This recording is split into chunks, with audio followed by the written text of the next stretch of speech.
अभी बिहार में विधानसभा का चुनाव खत्म हुआ, जिसमें अलीनगर से मैथिली ठाकुर जीत कर आई है। इसी के साथ भारत की सबसे यंगेस्ट एमएलए बन चुकी है, और वह भी बिहार जैसे स्टेट से जहां पर दशकों से राजनीति मर्दों के इर्द गिर्द घूमती रही है। और ऐसे स्टेट में मैथिली जैसी एक साधारण लड़की एमएलए बनती है, जो कि बिहार के राजनीति के लिए एक पॉजिटिव साइन है। लेकिन इसके बावजूद फेमिनिस्ट उन्हें सेलिब्रेट नहीं कर पा रहे। सोशल मीडिया पर फेमिनिस्ट पेजेस ने एक भी पोस्ट मैथिली की जीत के सपोर्ट में नहीं डाली है। उल्टा इन्हीं पेजेस पर मैथिली को सबसे ज्यादा ट्रोल किया जा रहा है। कोई कह रहा है कि मैथिली एमएलए बनना डिजर्व नहीं करती है। कोई कह रहा है मैथिली ठाकुर फेमिनिज्म के नाम पर धब्बा है। हद तो तब हो गई जब इन्हीं भ्रांत बुद्धियां और ऐसी आइडियोलॉजी के लोगों ने मैथिली को सेक्सुअलाइज करना शुरू कर दिया। एआई जेनरेटेड फैब्रिकेटेड इमेजेस बनाकर कभी मैथिली को चिराग पासवान, तो कभी पीएम मोदी,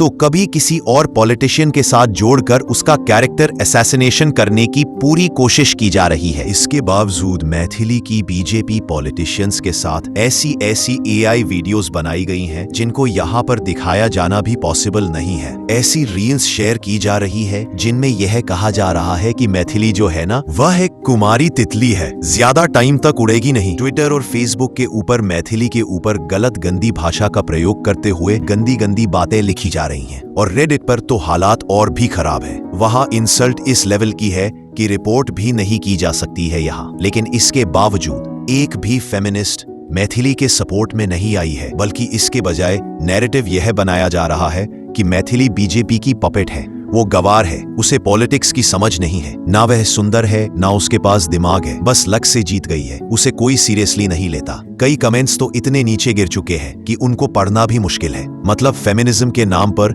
ना सीधे लड़की के कपड़ों, लुक्स और कैरेक्टर पर अटैक किया जा रहा है, लड़कियों पर ऐसी सोच रखने को पेट्रियार्की से जोड़ देते हैं। लेकिन खुद यह सूडो फेमिनिस्ट आज मैथिली ठाकुर के टाइम पर ऐसे गायब हो गए हैं जैसे कभी एग्जिस्ट ही नहीं करते थे। एक भी कोई बड़ा फेमिनिस्ट आज मैथिली ठाकुर के सपोर्ट में सेलिब्रेट करने नहीं आया है। तो ऐसे में सवाल यह उठता है कि आखिर मैथिली ठाकुर की जो जीत है ये इन फेमिनिस्ट को इतना क्यों चुभ रही है? क्यों मैथिली ठाकुर की फेमिनिज्म इन फेमिनिस्ट के टेम्पलेट में फिट नहीं बैठती? और सबसे मेन बात, मैथिली ठाकुर इन फेमिनिस्ट को कैसे जवाब दे? देखिए, आज सूडो फेमिनिस्ट की मैथिली ठाकुर पर जो चिढ़ है ना, उसे समझने से पहले हमें यह समझना पड़ेगा कि आखिर ऐसा हो क्यों रहा है। वजह कोई एक दो नहीं है, बस सबसे बड़ी वजह यह है कि मैथिली ठाकुर ने उस पूरे नैरेटिव को तोड़ दिया है जिसे आज की सूडो फेमिनिस्ट लॉबी अपना आधार बनाकर चलती है। कैसे? तो इस बात को समझने से पहले ना हमें यह बात समझनी पड़ेगी कि आखिर सूडो फेमिनिस्ट को मैथिली ठाकुर से इतनी चिढ़ क्यों हो रही है, और इसके लिए हमें मैथिली ठाकुर की कहानी को समझना पड़ेगा। देखिए, मैथिली ठाकुर का जन्म बिहार के मधुबनी के एक नॉर्मल मिडिल क्लास परिवार में हुआ था। उनके पिता का नाम रमेश ठाकुर था, जो खुद क्लासिकल म्यूजिक के ट्रेंड वोकलिस्ट थे। उन्होंने बहुत जल्दी समझ लिया था कि उनकी बेटी में कुछ स्पेशल है, लेकिन टैलेंट होना इनफ नहीं होता है। उस टैलेंट को तराशना पड़ता है, उसको डिसिप्लिन की भट्टी से गुजारना पड़ता है, तब जाकर वो एक आर्ट बनता है। और इसी कारण से जब मैथिली 10 साल की थी, पिताजी ने उन्हें संगीत की शिक्षा देना शुरू कर दिया था। मैथिली ठाकुर बचपन से ही रोज सुबह 5 बजे उठकर संगीत का रियाज करती थी। लेकिन इससे दिक्कत ये होती थी कि उनके पड़ोसी हमेशा शिकायत लेकर खड़े हो जाते थे कि मैथिली की आवाज सुबह सुबह सुनकर उनको डिस्टर्ब हो रहा है। इसके कारण कई बार मैथिली और उनके परिवार को मजबूरन दूसरे घर में शिफ्ट होना पड़ता था। इनफैक्ट 10 साल में 17 बार उन्होंने घर बदला है। 17 बार, सोचिए जरा, एक नॉर्मल परिवार के लिए एक घर शिफ्ट करना भी कितना स्ट्रेसफुल होता है। और ये लोग 17 बार शिफ्ट हुए सिर्फ इसीलिए क्योंकि उनकी लड़की को रियाज करना था। परिवार में किसी ने भी मैथिली से यह नहीं कहा कि म्यूजिक छोड़ दो, तुम्हारी वजह से बहुत दिक्कत हो रही है, या फिर वॉल्यूम कम करो अपना। इसके बजाय जब लोगों की लगातार कंप्लेंट्स आने लगी ना, तो उन्होंने अपना घर साउंड प्रूफ करवा दिया ताकि मैथिली बिना कोई रुकावट के प्रैक्टिस कर सके। और आगे जाकर मैथिली अपने परिवार के साथ दिल्ली शिफ्ट हो जाती है ताकि अपना करियर बना सके। दिल्ली आने के बाद मैथिली ने अपने सपनों को शेप देना शुरू कर दिया। उन्होंने छोटी एज में ही लिटिल चांस जैसे टीवी रियलिटी शोज में ट्राई करना शुरू कर दिया, लेकिन मैथिली को रिजेक्शन मिला शुरुआत में। इसके बाद इंडियन आइडल जैसे शोज में चुनी गई, पर आगे चलकर जल्दी ही एलिमिनेट भी हो गई। और इसी कारण से एक वक्त ऐसा भी आया कि वो इतनी टूट गई कि उन्होंने म्यूजिक छोड़ने का प्लान बना लिया था, क्योंकि क्योंकि बार बार रिजेक्शन मैथिली के लिए ट्रॉमेटिक होता जा रहा था और यहाँ पर मैथिली को उनके परिवार स्पेशली उनके फादर से बहुत सपोर्ट मिला, जिसके बाद मैथिली वापस डेडिकेशन के साथ आई। एक बड़ी बात समझने वाली यह है कि मैथिली ने कभी भी अपने फ्यूचर का ब्लेम किसी सोसाइटी पर नहीं डाला। उसने यह कभी नहीं बोला कि मुझे रिजेक्ट किया गया क्योंकि मैं एक लड़की हूँ या मैं एक बिहारी हूँ या ये इंडस्ट्री पेट्रियार्कल है, बल्कि इसके बजाय मैथिली ने खुद को इम्प्रूव किया और जो खुद की गलतियां थी उनको सुधारा और रिजेक्शंस के बावजूद मैथिली ने अपने रियाज को डबल कर दिया। हालांकि इसके बाद उसने कई बार सोचा कि बॉलीवुड जाकर ऑडिशन दिया जाए, गाना गाया जाए, पर उनके पिताजी ने उनको समझाया कि भाई अपनी ताकत को मत छोड़ो, अगर वह क्लासिकल में स्ट्रॉन्ग है तो उसे क्लासिकल ही गाना चाहिए। देर लगेगी लेकिन एक दिन दुनिया उसको जरूर एक्सेप्ट करेगी। बस फिर क्या था, 2017 में मैथिली के पिता की यह बात सच साबित हो गई। 2017 में जब राइजिंग स्टार शो आया तब मैथिली की आवाज पूरे देश तक पहुंच गई। मैथिली ने अपने टैलेंट के दम पर फाइनल तक का सफर तय किया था। इस शो में राइजिंग स्टार के बाद उन्होंने यूट्यूब और फेसबुक पर वीडियो डालने शुरू किया, जिसके कारण मैथिली काफी पॉपुलर हो गई। आज के जमाने में जब बॉलीवुड ने रीजनल आर्ट को चीप बना दिया था और वेस्टर्न टच की तरफ भाग रहा था, वहीं रीजनल इंडस्ट्री वगैरह के नाम पर अपने गानों को बेच रही थी, तब मैथिली ठाकुर ने बिहार और अपने इंडियन कल्चर को, स्पेशली पूर्वांचल के कल्चर को एकदम एक नए लेवल पर लाकर खड़ा कर दिया। छठ के गीत, शादी के शौहर, देवी भजन, सूफी कंपोजिशंस, मैथिली लोकगीत, भोजपुरी कजरी, क्लासिक बंदिशें मैथिली ने सब गाया। इनफैक्ट उन्होंने तमिल और बाकी लैंग्वेज के भी क्लासिकल्स गाए हैं और यह कहना गलत नहीं होगा कि उनकी वायरलिटी वेल डिजर्व थी। तुम उठो सिया श्रृंगार करो, अब धनुष राम ने तोड़ा है भाई तोड़ा है, सीता से नाता जोड़ा है।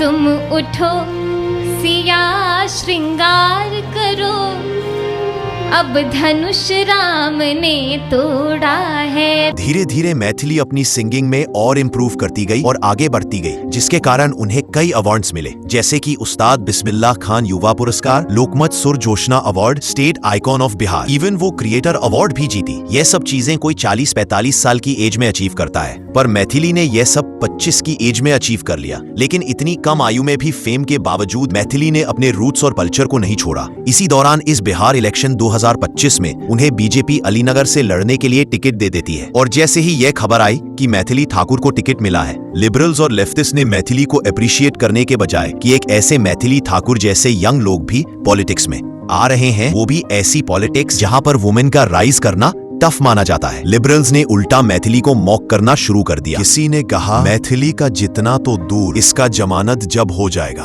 तो किसी ने कहा कि मैथिली कुछ नहीं कर पाएगी। इतना काफी नहीं था तो एक सीरीज ऑफ डिसफेशन फैलाया गया मैथिली को टारगेट करते हुए। कभी झूठ फैलाया गया कि मैथिली जो है वो नॉन वेज खाती है, तो कभी कहा गया कि उसने मिथिला के कल्चर का अपमान किया है। और इन सारी बातों का असर यह हुआ कि मैथिली काफी नेगेटिविटी में गिर गई और यह बात उन्होंने खुद स्वीकार की है। खुद बोला है कि कई बार वो डिमोरलाइज हो जाती थी। सबसे ज्यादा डिफिकल्ट था शुरू के 4-5 दिन, क्योंकि इतना नेगेटिविटी मैंने पहले कभी नहीं झेली थी। क्योंकि मुझे मेरे माता पिता, मैं अपने पापा को यहाँ पे ज्यादा श्रेय दूंगी। उन्होंने मुझे सबसे अलग काट करके एक कोने में छुपा के रखा था अभी तक कि सिर्फ संगीत पे ध्यान दो।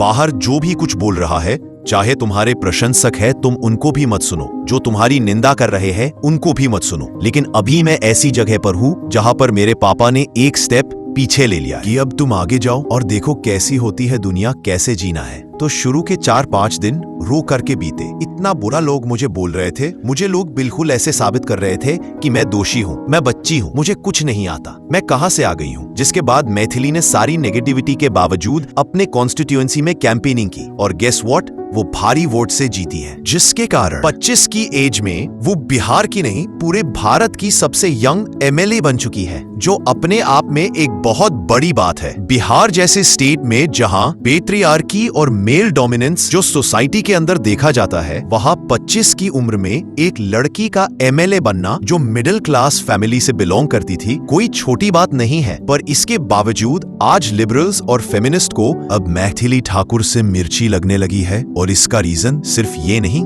कि वो बीजेपी से चुनाव लड़ी, बल्कि कई दूसरे रीजन भी हैं, देखिए ये समझने के लिए कि क्यों आज लेफ्ट लिबरल्स और सूडो फेमिनिस्ट मैथिली ठाकुर को सपोर्ट नहीं कर रहे हैं, उल्टा उन्हें मैथिली ठाकुर से दिक्कत हो रही है। ये समझने के लिए सबसे पहले हमें इन फेमिनिस्टों की आइडियोलॉजी को समझना पड़ेगा। ये लोग खुद को लिबरल और फेमिनिस्ट तो बताते हैं, पर असल में इनका एक्चुअल फेमिनिज्म से उतना ही वास्ता है जितना राहुल गांधी को मैच्योरिटी और लॉजिक से है। ये लोग फेमिनिज्म का नाम लेते जरूर हैं, पर इनकी विचारधारा फेमिनिज्म के नाम पर जो कर रही है वो फेमिनिज्म के असली मकसद के बिल्कुल उल्टा है। ये बात मैं यूं ही नहीं कह रहा हूँ, ये कितना डेंजरस है ये बताने की जरूरत नहीं। इनके हिसाब से एम्पावरमेंट का मतलब होता है कि आप अपनी सेक्सुअलिटी को मोनेटाइज करो, उससे पैसा कमाओ। इन सब चीजों के अलावा इनको अपने कल्चर और अपने देश से काफी प्रॉब्लम होने लगती है। एक फेमिनिस्ट वोकिज्म के नाम पर भगवान राम को मॉक करती है, तो कोई कूल बनने के चक्कर में भारत के लोगों के खिलाफ ही रेसिज्म शुरू कर देता है। इसके अलावा आप देखिए, ये लोग फेमिनिज्म का नाम लेकर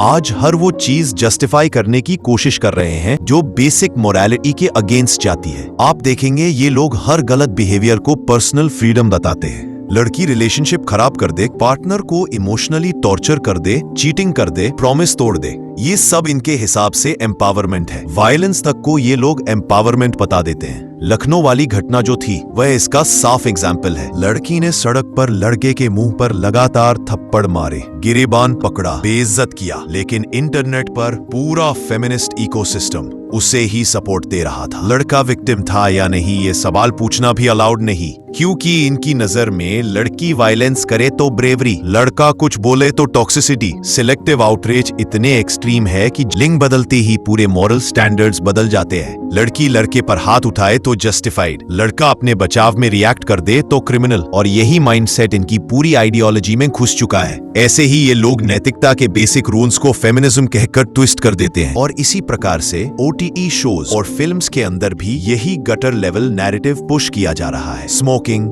ड्रिंकिंग, टॉक्सिक एटीट्यूड। हद तो तब हो जाती है जब ये सूडो फेमिनिस्ट अपने एजेंडा के लिए क्रिमिनल्स, अपराधियों तक को डिफेंड करने लगते हैं, बस इसीलिए क्योंकि सामने वाला लड़की है। और इसीलिए आज ये कहना बिल्कुल गलत नहीं होगा कि इस सूडो फेमिनिस्ट की वजह से आज भारत में फेमिनिज्म का असली मकसद यानी कि महिलाओं के लिए एजुकेशन, सेफ्टी, इन सब चीजों से ध्यान हटकर बिल्कुल एक नए ट्रैक पर चला गया है। इनफैक्ट इनके लिए कोई लड़की आधुनिकता के नाम पर अपने कल्चर को गाली दे, इक्वालिटी के नाम पर सिर्फ मैन हंटिंग करे, या फिर फ्रीडम के नाम पर अपनी सेक्सुअलिटी को बेचकर सक्सेसफुल बने, पैसा कमाए, तो उसे मॉडर्न और फ्री माना जाता है। और ये सब बातें मैं हवा में नहीं कह रहा हूँ, इनका बस चले तो ये लोग कल को प्रोस्टिट्यूशन और पोर्नोग्राफी जैसी चीजों को एम्पावरमेंट ऑफ वुमेन बना देंगे। मैं तो भूल चुका था, ये तो ऑलरेडी ऐसा कर चुके हैं। लेकिन इसमें आयरनी आपको पता है क्या है? यही लोग सोफिया कुरैशी और वमिका सिंह जैसे फीमेल ऑफिसर्स को सेलिब्रिटी बना देते हैं। हमारे एथलीट्स जो हमारे देश का नाम ऊंचा कर रहे हैं उन्हें सेलिब्रेट नहीं करते हैं। ये लोग अपने ही डीलू वर्ल्ड में जीते हैं और एक्चुअली वुमेन के सबसे बड़े दुश्मन है, क्योंकि इनके लिए वगैरिटी ही फेमिनिज्म है। लेकिन वहीं जब इसी माहौल में मैथिली ठाकुर जैसी लड़की सामने आती है जो देसी है, साड़ी पहनती है,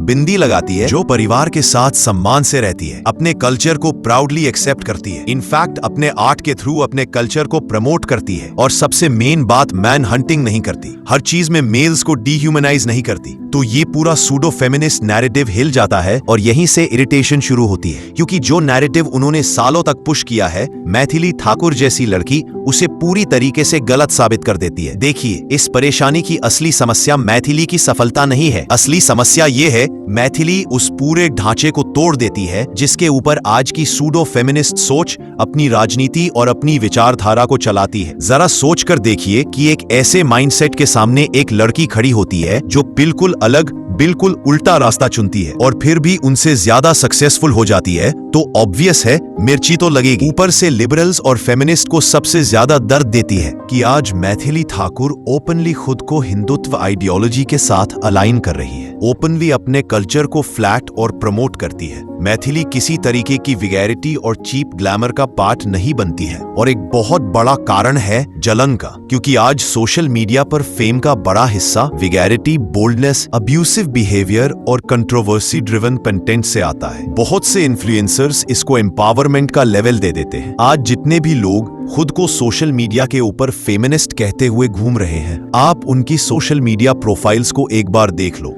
उन्होंने इसी विगैरिटी से तो फेम पाया है, क्योंकि इन लोगों को भी पता है कि सबसे फास्ट और सिंपल तरीका यही है ग्रो करने का। लेकिन मैथिली ठाकुर ने बिना स्किन दिखाए, बिना विगैरिटी के सिर्फ अपने टैलेंट से अपना सफर तय किया है। और यही चीज सूडो फेमिनिज्म के सबसे बड़े मिथ को तोड़ देती है कि अगर लड़की ट्रेडिशनल ख्यालों की है, मॉडेस्ट है, साड़ी पहनती है, ग्राउंडेड है, फैमिली ओरिएंटेड है, तो मॉडर्न या फिर एम्पायर नहीं हो सकती। और यही कारण है जब 25 साल की उम्र में एक मिडिल क्लास की लड़की बिना पॉलिटिकल बैकग्राउंड और बिना किसी डायनेस्टी के बड़े मार्जिन से एमएलए बनने में कामयाब होती है, तो किसी भी फेमिनिस्ट के लिए गर्व की बात होनी चाहिए थी। पर सूडो फेमिनिस्ट को मैथिली ठाकुर चुभ रही है, क्योंकि मैथिली ठाकुर वो सच बन गई है जिसे फेमिनिस्ट हमेशा से छुपाना चाहते थे। आप क्या सोचते हैं मैथिली ठाकुर के ऊपर चल रही इस बकवास के बारे में? हमें कमेंट्स के माध्यम से आप बता सकते हैं और हमें सपोर्ट कर सकते हैं। मिलते हैं अगले वीडियो में। धन्यवाद।